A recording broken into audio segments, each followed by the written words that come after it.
Episode 98, Menikmati Hari. Lydia saat ini sedang merajuk. Saat dia membuka matanya, Hans tak ada di sampingnya. Suaminya itu benar-benar sangat membuatnya kesal. Padahal kedatangannya ke Indonesia sangat ditunggu olehnya. Namun ekspektasinya sepertinya terlalu tinggi. Kamu memang keterlaluan, Hani. Maafkan aku cintaku, kakakmu mengajakku menyelesaikan urusannya. Aku ikut karena aku pikir siapa tahu aku bisa membantu. Lalu, apa dia butuh bantuanmu? Tentu saja. Harlan tadi sedang ada pekerjaan lain, jadi aku membantu kakakmu. Lydia menatap tajam wajah Hans. Laki-laki itu justru malah meringis seraya mengacungkan dua jari tanda damai. Lydia hanya bisa mendengus. Dia sama sekali tidak bisa jika harus kesal berlama-lama. Jangan diulang lagi atau nanti aku bakalan potong pusakamu, kata Lydia, tangannya bergerak seakan sedang memotong sesuatu. Hans hanya tertawa melihat tingkah Lydia yang masih saja menggemaskan padahal usianya terbilang tak lagi muda. Lydia memeluk Hans erat. Hans pun membalas pelukan istrinya agar ia bisa mendapatkan jatah malamnya. Mita tampak sibuk menyiapkan sarapan pagi ini. Kali ini dia masak spesial karena semua keluarganya berkumpul. Meski kini Mita sudah bisa mengikhlaskan kepergian ibu, namun kadang dia merasa sepi karena tak ada Laila, ibunya yang selalu memberikan tatapan penuh kasih. Mita kadang-kadang melamun karena terlalu rindu pada ibunya. Sayang, masak apa? Tanya Suryo seraya mencium puncak kepala Mita. Masak banyak mas, kan tamu kita juga nambah. Jawab Mita masih sibuk dengan peralatan dapurnya. Kenapa tidak biarkan Koki yang memasaknya? Siapa bilang aku tidak membiarkan mereka memasak? Itu mereka juga sedang menyiapkan menu.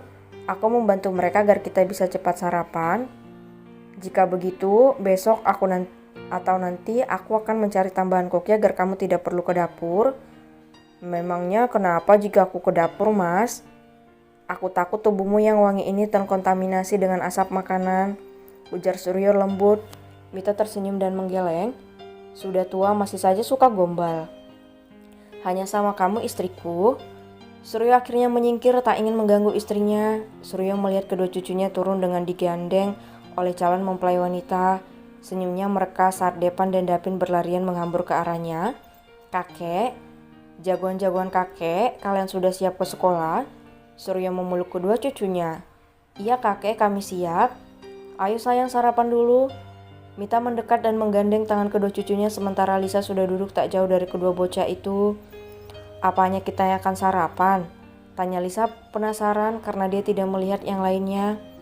Entahlah, kita tunggu sebentar ya, kata Mita. Tapi baru selesai bicara, anggota keluarga yang lain bermunculan. Mita segera menuju kamar ibu mertuanya. Kegiatan paginya selalu sibuk dengan urusan dapur. Ia juga mengurus ibu mertuanya. Mita sendiri merasa senang dan tidak menganggap Rati sebagai beban. Dia begitu tulus merawat Rati. Bahkan Mita juga sering menemani Rati terapi. Ayo bu, kita sarapan dulu, kata Mita. Rati tersenyum dan mengangguk perlahan. Setelah beberapa kali menjalani terapi, bibir Rati mulai menunjukkan sedikit perubahan. Awalnya saat sakit bibir Rati miring, tapi kini sudah hampir kembali normal. Mita mendorong kursi roda Rati.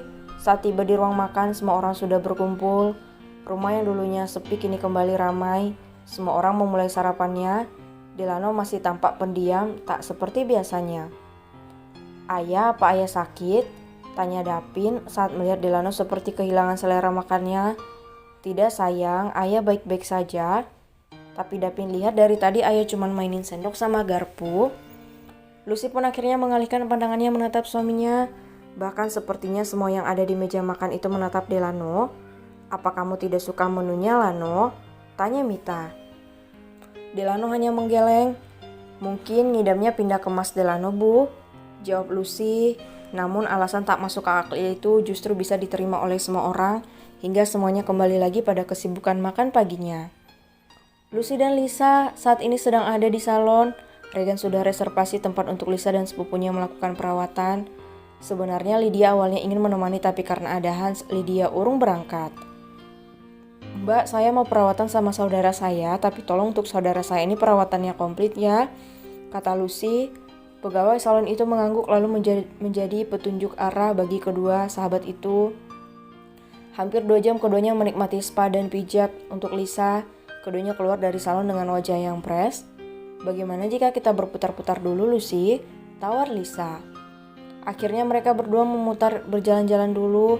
Toh Lucy berpikir nanti setelah Lisa dan Regan sudah menikah mereka belum tentu memiliki waktu hanya untuk sekedar hangout. Lisa dan Lucy memilih menonton. Lisa mengantri tiket sementara Lucy mengantri di food court. Tanpa sengaja Jeb melihat Lucy, dia pun mendekat dan menyapanya.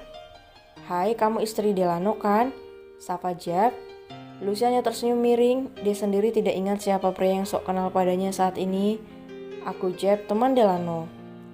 Oh, hanya itu tanggapan Lucy. Jeb tampak kecewa dengan respon Lucy. "Bisa kita bicara sebentar?" "Maaf, tapi aku sedang buru-buru, temanku menungguku." Lucy segera berlalu meninggalkan Jeb yang masih mematung menatap punggung Lucy. Gadis yang unik," gumam Jeb. Lucy tampak ngos-ngosan seperti dikejar hantu. Lisa menatap aneh pada sahabatnya itu. "Kenapa lari?" tanya Lisa penasaran. "Tadi di sana ada teman suamiku." "Terus kenapa lari?" "Aku takut karena ia adalah pria yang membuang Depan dan David dulu." Terang Lucy pada Lisa. Lisa sempat terkejut namun kembali sadar. "Ya sudah, ya masuk saja," ajak Lisa menggandeng tangan Lucy. Sejenak keduanya melupakan masalah yang sempat menimpa Lisa. Setelah pergi menonton, Lisa dan Lucy kembali berjalan-jalan. Mereka benar-benar menghabiskan waktu di mall hingga lupa waktu. Delano benar-benar mengkhawatirkan kondisi Lucy. Ponsel Lucy bahkan tidak bisa dihubungi. Delano langsung menghubungi Marco. Ia bisa bernapas lega setelah mendengar jika Lucy dan Lisa sedang menikmati waktu mereka. Malam mulai beranjak saat Lisa dan Lucy tiba di rumah. Tatapan tajam Delano mampu membuat Lucy takut. "Dari mana kamu?" "Jalan-jalan, Mas." "Lucy, Tuan Delano, aku permisi dulu." Lisa langsung mengambil langkah 1000 meninggalkan pasangan Delano dan Lucy. "Kenapa kamu tidak menghubungiku tadi? Tahukah kamu aku mengkhawatirkanmu?" Delano membingkai pipi Lucy yang mulai memerah. Delano perlahan mengecup bibir Lucy lembut. "Jangan membuatku khawatir, sayang." "Maaf, aku kira kamu tahu. Aku pergi karena Regan sudah pasti memberitahu kamu," kata Lucy. Delano dengan gemas kembali mencium Lucy yang manis. "Bunda?"